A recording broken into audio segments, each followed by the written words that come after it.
Evet, hepiniz hoş geldiniz. HIV tedavisinde dolutegravir bazlı tek tablet rejimi konulu uydu sempozyumumuza başlamak istiyoruz.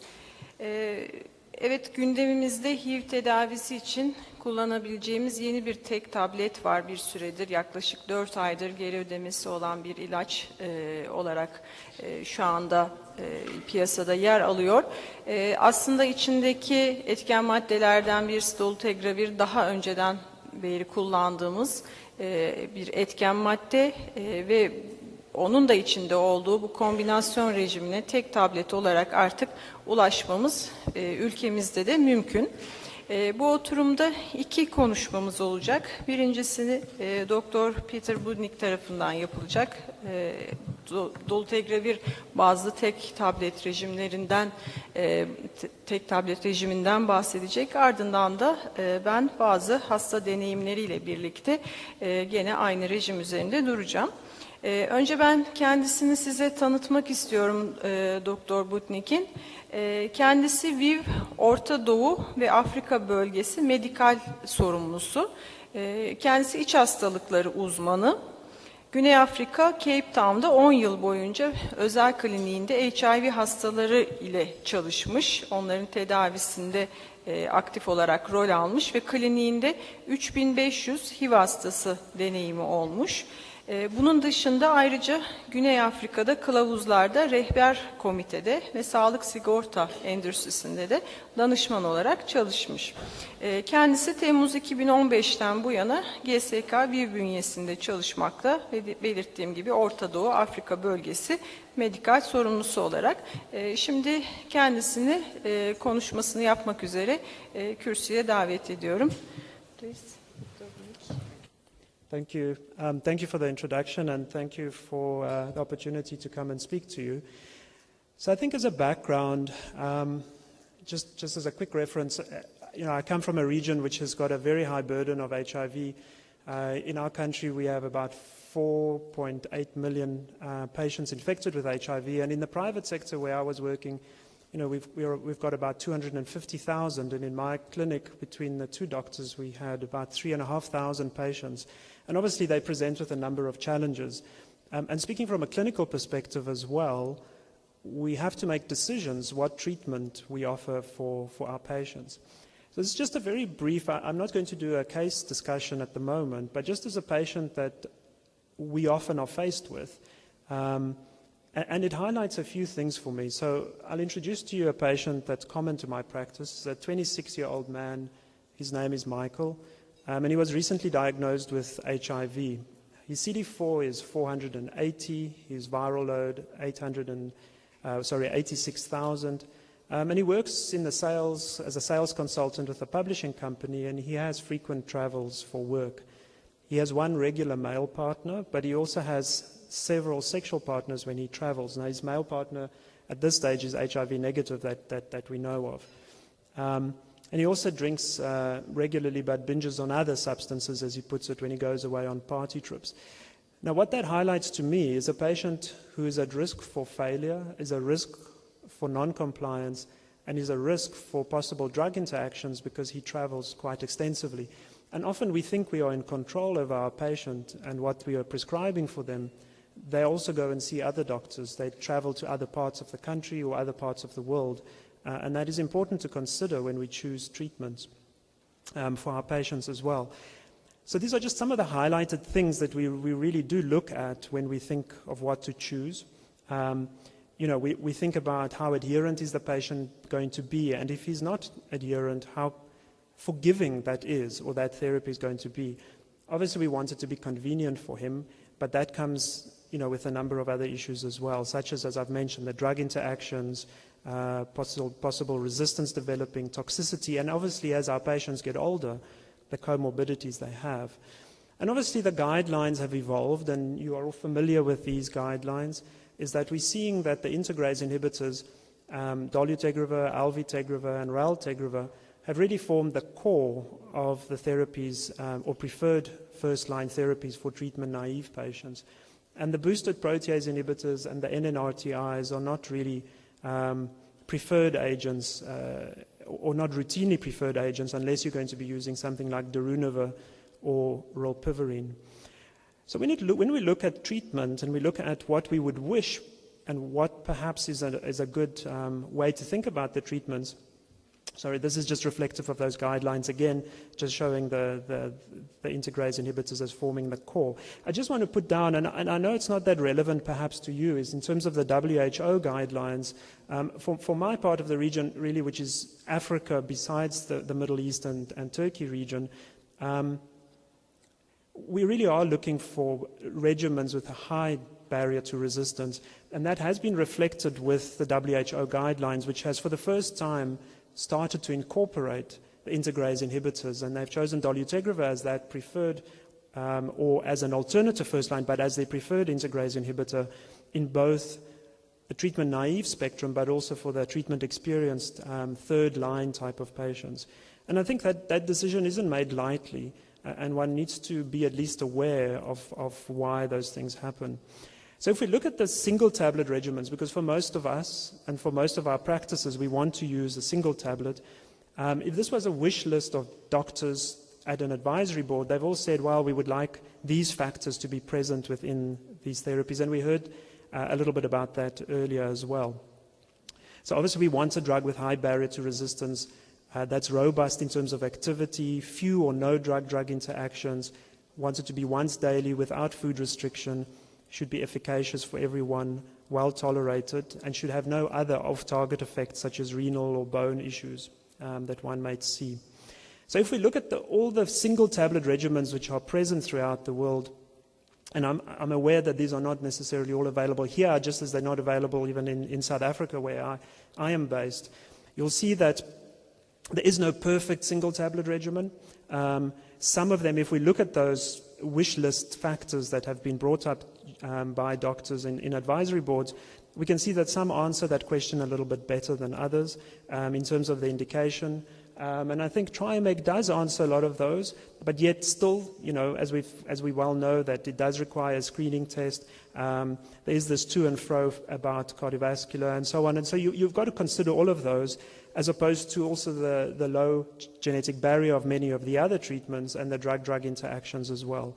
And so I think the time is coming back to individualized therapy, because we all wish for that perfect single tablet, but be aware that we need to choose the right tablet for the right patients.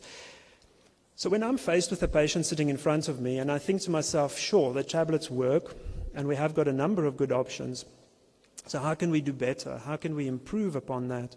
And you sort of set yourself a number of challenges. You think, well, we want to make sure the efficacy is good, but also in this imperfect world with patients who are very much mobile, who do, as we've heard earlier as well, who discontinue their therapies, we want to prevent resistance, we want to prevent drug interactions, and obviously the toxicity issue, which we'll touch on.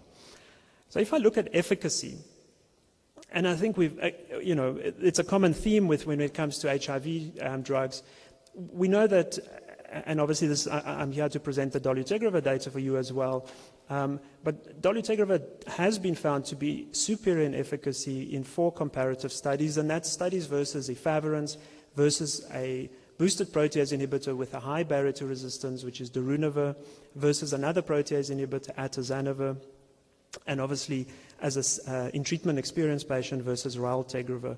When we look at raltegravir, the efficacy is non-inferior because both are very well tolerated drugs as well, as we know.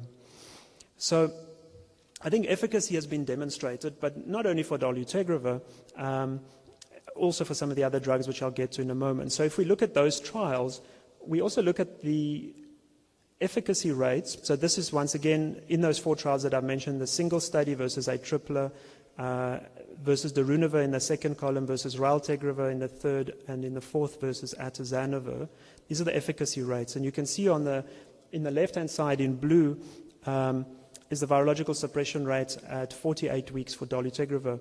But if we look at patients with high viral loads, so those patients who are typically more difficult to attain virological suppression and who are also at higher risk of resistance mutations and virological failure, we see that is maintained for dolutegravir as well.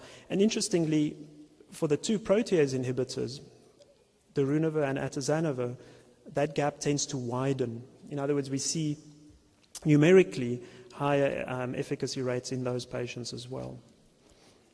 Now, I'm not going to go into all the other studies, but just to say that yes, as we know, the other single tablet regimen that we have at our disposal is an alvitegravir containing regimen. And once again, efficacy-wise versus efavirenz or versus atazanavir, the results have shown non-inferiority. And you know, as I've said, I'm not going to go into all the details about these studies, but just to show that yes, if one's looking for non-inferiority and perhaps not superiority, and although the superiority for dolutegravir was largely driven by tolerability and lower discontinuation rates, I think in the real world this is what we're expecting for our patients as well. But if we're looking at those two regimens that we're comparing, I think we've got to think about resistance profiles of the drugs as well. And how do those compare? So if we're going to use the integrase inhibitors as our preferred or as our core therapy, we would have raltegravir, alvitegravir, or dolutegravir. I think that the thing that swayed me the most is looking at what is the consequence of patients who are failing their therapy. So when they fail, meaning they virologically are not suppressed, as a treatment-naive patient, for dolutegravir, there have been no resistance mutations to date across the clinical trials, but it also has been seen out in the real world. As opposed to the reported resistance rates for the other two drugs, alvitegravir or raltegravir, we are seeing resistance to the integrase, but also to the accompanying third agents. And really, this is what I've just explained to you, is that the comparator arms in some of these trials obviously have been documenting the emergence of cross-resistance. And I think we have a responsibility as well, is when we choose therapies for our patients, when we choose that first therapy, we've got to think of what are the consequences going forward, and what is the legacy that we leave behind in that patient if we do cause resistance very early on. So these are obviously the clinical trials. If one looks for dolutegravir, alvitegravir, and raltegravir, what is the resistance rate to treatment failure in treatment-naive patients? For alvitegravir, around 2%, raltegravir 1.5%, and thus for dolutegravir, the percentage has been 0 in treatment-naive. And the last slide here, in terms of the resistance comparison, if we look at the two, obviously alvitegravir in combination with tenofovir alafenamide or TAF, or with tenofovir, you can see that really doesn't change anything. The resistance barrier comes really from the third agent, which is in this case alvitegravir. And as I've already alluded to, if one looks at the real-world data in a French national survey of resistance to integrase inhibitors, patients failing dolutegravir and used as the first integrase inhibitor, no major resistance has been found or detected at failure. So as we've heard earlier this morning, clinical trials may not be necessarily the best platform to identify resistance in patients because of the tight controlling of the patients as well as the shorter duration. And I think we'll move on just to look a little bit about why are we seeing this for dolutegravir? Why is that difference in resistance there?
For example, all bind to hydrazine ions, and all have hydrophobic chemistry.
9 hours. In contrast, dolutegravir remains bound to wild-type inhibitors for significantly longer, with a half-life of 71 hours. Differences in binding also impact the resistance profile of the different integrase inhibitors. For example, the binding of dolutegravir is in part facilitated by its protruding element, which interacts with residue 143 on the catalytic loop at the top of the pocket. When substitutions are present at position 143, this key interaction between dolutegravir and the catalytic loop is lost, and high-level resistance to dolutegravir results. In contrast, dolutegravir does not occupy the full height of the pocket. Rather, it binds tightly across the base of the pocket. Accordingly, it is not as susceptible to changes at position 143. Structural differences also explain the shorter binding for raltegravir and dolutegravir when compared to dolutegravir for viruses containing mutations at other positions, such as 148, 155, or 92. While these single substitutions render high-level resistance to raltegravir and dolutegravir, they do not confer high-level resistance to dolutegravir. Indeed, it is only when multiple mutations accumulate in the 148 pathway that one begins to observe significant resistance to dolutegravir. In summary, dolutegravir has significantly longer duration of binding to the wild-type and mutant HIV integrase compared to raltegravir and dolutegravir. Tight binding within an active pocket and the fact that single-point mutations do not confer high-level resistance to dolutegravir may explain the high barrier to resistance and lack of resistance mutations seen to date in studies with treatment-naive patients.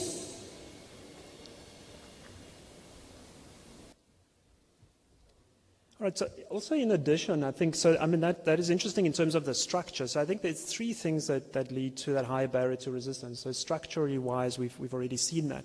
But also quite interesting is to look at the plasma concentrations above the inhibitory concentration when a patient discontinues therapy. So if we look at dolutegravir concentrations over time, you can see that this level that we're seeing over there, that's what we call the protein-adjusted IC90. So much like in microbiology, you would know that is the minimum inhibitory concentration that you require for 90% suppression rates. So this is that level that we would see. So the peak levels for dolutegravir are well above IC90, about 19 times that. But it's interesting to see what happens to that level when patients interrupt or discontinue their therapy. So you can see 24 hours post-dosage, the level is still well above the IC90, and it continues to stay that way whether the patient's 36, 48, 60, 72 hours, and in fact only at 96 hours will you start to see a level that starts to drop below the IC90. When in comparison to alvitegravir, for that IC90, we're already seeing at 36 hours, we've pretty much approached that level, and at 48 hours, the patient is all well below the IC95. So I think that's just an additional level to think about when we think about what is the safety built in terms of the resistance profile for the therapy. I think the next point is about drug interactions, and I always think about a patient of mine who developed a migraine and while she was traveling. And she was on a boosted protease inhibitor, and she went to a pharmacy, and they prescribed an ergotamine preparation for her migraine. And she developed acute ergotism, and she lost quite a number of fingers and toes as a result of that overwhelming infection due to the pharmacokinetic boosting of the accompanying drug. So obviously you can see that predominantly the ritonavir-boosted protease inhibitors have got the largest number of drug interactions when we look at the agents, and particularly some of the things we've heard about earlier, what we're concerned about, such as psychotropic drugs as well, antidepressants, antipsychotics as well, that we need to think about. But it's quite interestingly that most people think that it's only ritonavir boosting that does the same, but cobicistat boosting is really leading to the same number of drug-drug interactions as we're seeing for ritonavir. And if we look at some of these more common drugs such that we use in our practices on a daily basis, such as lipid-lowering agents, you can see that for dolutegravir, the drug-drug interactions are certainly much less than you would find with the boosted agents. The boosted agents are your boosted protease inhibitors or boosted alvitegravir with cobicistat.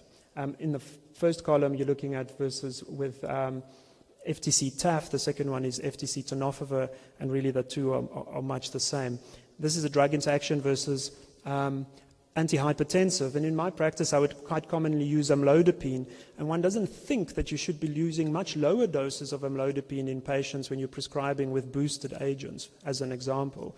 And these are some of the things that one is seeing on a daily basis in patients who may land up with potential drug interactions.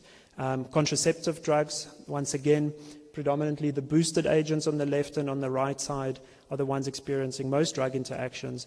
And especially in our patient that we've already discussed, who's traveling quite a bit and also using substances and recreational drugs, we are seeing the similar type of drug interactions, whether it be with cocaine or ecstasy or MDMA. The drug interactions are quite significant as well.